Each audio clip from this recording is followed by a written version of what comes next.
Oh, sige. Oh, eto. Lipat na ho tayo nung susunod natin topic, mga bossing. Ano po, mukhang masaya si Yorme at mukhang may pinaparinggan ho si Yorme dito, mga kababayan.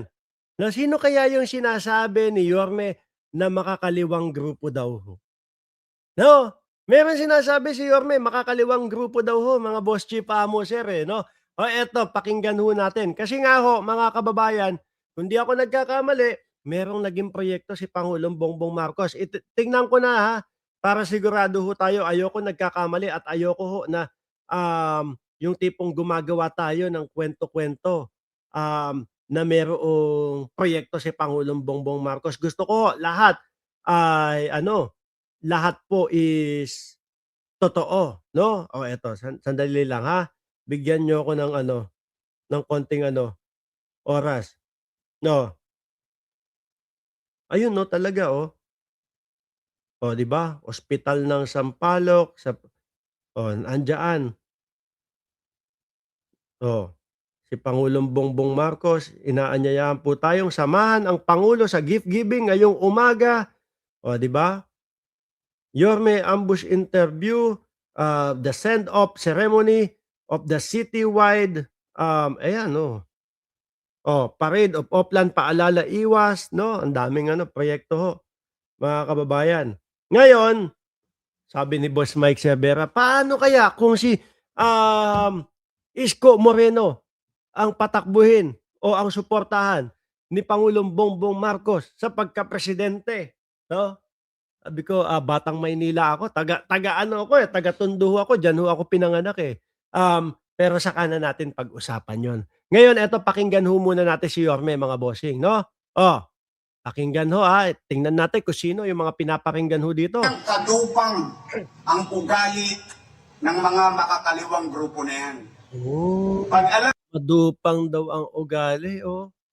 Kumbaga ho, mga kababayan, yung tipong, ike-claim nila na sila yung ano, na sila yung may gawa nun, sa kanila nag-umpisa, et cetera, et cetera. Oo, ganyan. Naku, may kilala akong mga ganyan, mga bossing. No, kaya nga ho ako mga kababayan, yung mga paglalagay ho nung mga pangalan kung sino ang nagpaumpisa nung mga proyekto, ako wala ho ang problema sa gano'n, eh. Kasi ho sa Pilipinas, mga bossing, uso po yung nakawan nung mga ano, eh, proyekto. "Ay, ako gumawa niyan. Oy, ganito gawa niyan. Oh, kami nagpasimula niyan." Uso po yung gano'n talaga, eh, sa Pilipinas. Kaya kailangan yung mga project mo para, talagang malaman, makita ng taong bayan na ikaw ay kumilos nung panahon ng ikaw ay nanunungkulan, eh, kumbaga ilalagay, eh, kasi oo,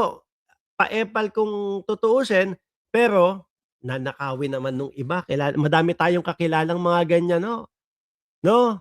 Magnanakaw ho ng mga, proyekto. O tuloy. nilang magkakaresulta, magbibida-bida sa mga teacher. Okey. Oh, dahil sa amin, Oh, oh, narinig tayo ng gobyerno.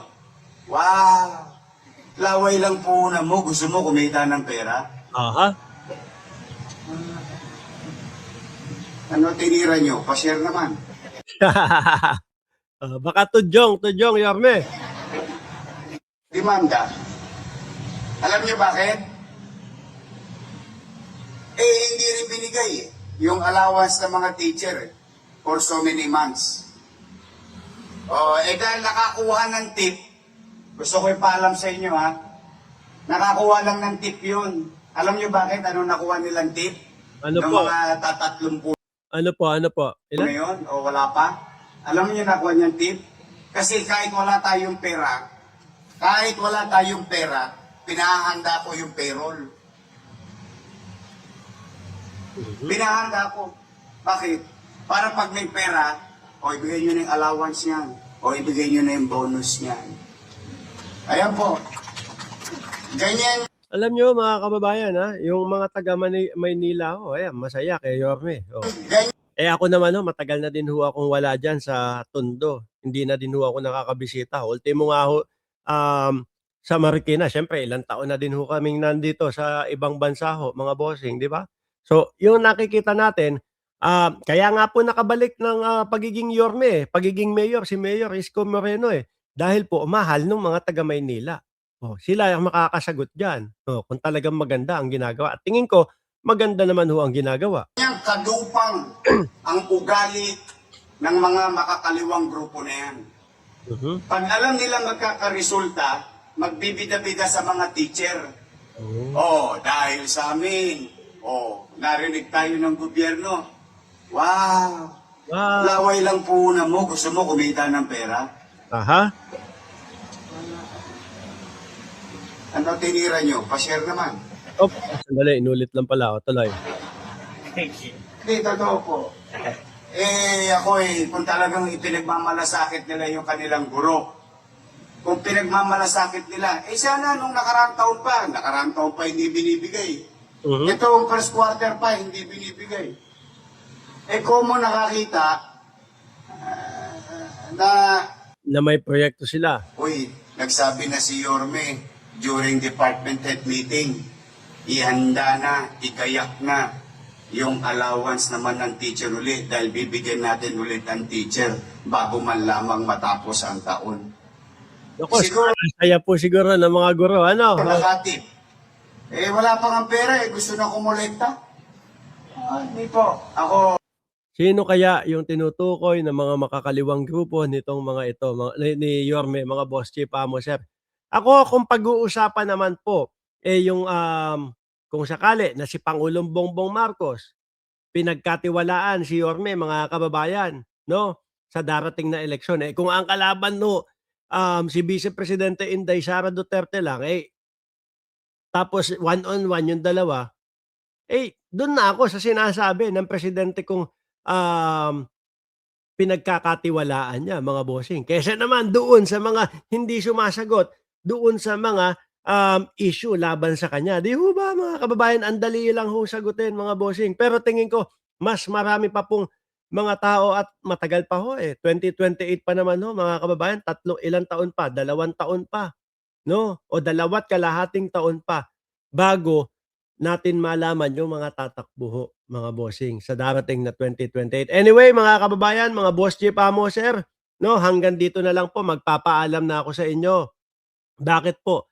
Kasi dito sa aming lugar, kami naman ang magse-celebrate ng pagsalubong naman po ng bagong taon. Ulitin ko, paumanhin doon sa hindi ko mga na-shoutout ho, mga kababayan, pero mamayang gabi, Pilipinas time, isa-shoutout ko po kayong lahat, mga boss chief, sir. Okay? Muli, manigong bagong taon sa buong Pilipinas, sa buong sa lahat ng Pilipino. Yan. Nasa ibang bansa man, nasa Pilipinas man, maligayang bagong taon sa ating lahat ho.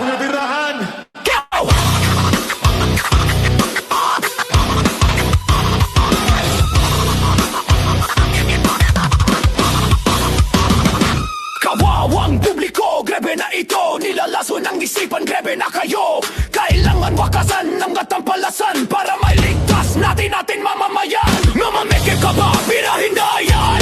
Utak-utak ka ba? Birahin na yan.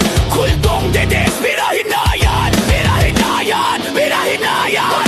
Walang takot, sino ka man naman, basta para sa katotohanan. Eto na, handa ka na ba? Tabing gahuan, dito na birahan. Walang takot, sino ka man naman, basta para sa katotohanan. Eto na, handa ka na ba? Tabing gahuan, dito na birahan. Dito na birahan. Dito na birahan. Yeah! O pinong malinaw at malupit, lalatay sa'yo na humahagupit. Mga hindi pilit pero totoo, kami ang gigiba sa inyong santo. Namameke ka ba? Birahin na yan. Utak-utak ka ba? Birahin na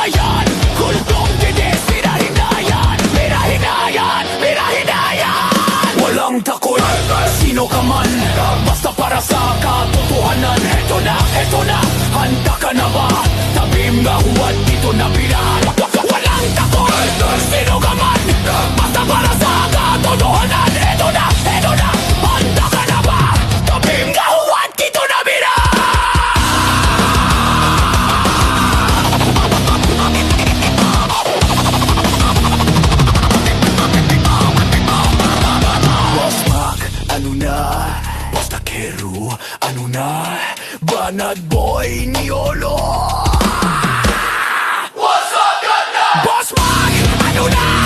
Boss Takeru, ano na? Banat boy ni Olo. What's up, ganda? Opinong malinaw at malupit, lalatay sa'yo na humahagupit. Nga hindi pilig pero totoo, kami ang gigiba sa inyong santo. Namameke ka ba, birahin na yan? Utak nuga ka ba, birahin na yan? Kultong dides, birahin na yan! Birahin na yan! Birahin na yan! Walang takot, sino ka man, basta para sa katotohanan. Ito na, ito na. Boss Mag, ano na? Boss Takeru, ano na? Banat boy ni Olo. Boss Mag, ano na? Boss Takeru, ano na? Banat boy ni Olo.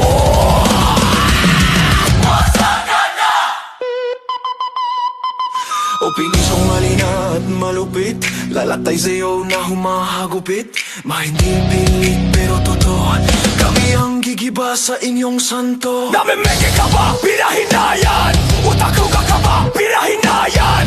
Kultong dinis, birahin na yan! Birahin na yan! Birahin na yan! Walang takot, sino ka man, basta para sa katotohanan. Ito na, ito na, handa ka na ba? Tabing gawan, dito na binaha. Walang takot, sino ka man, basta para sa katotohanan. Ito na, handa ka na ba? Tabing gawan, dito na birahan. Hey!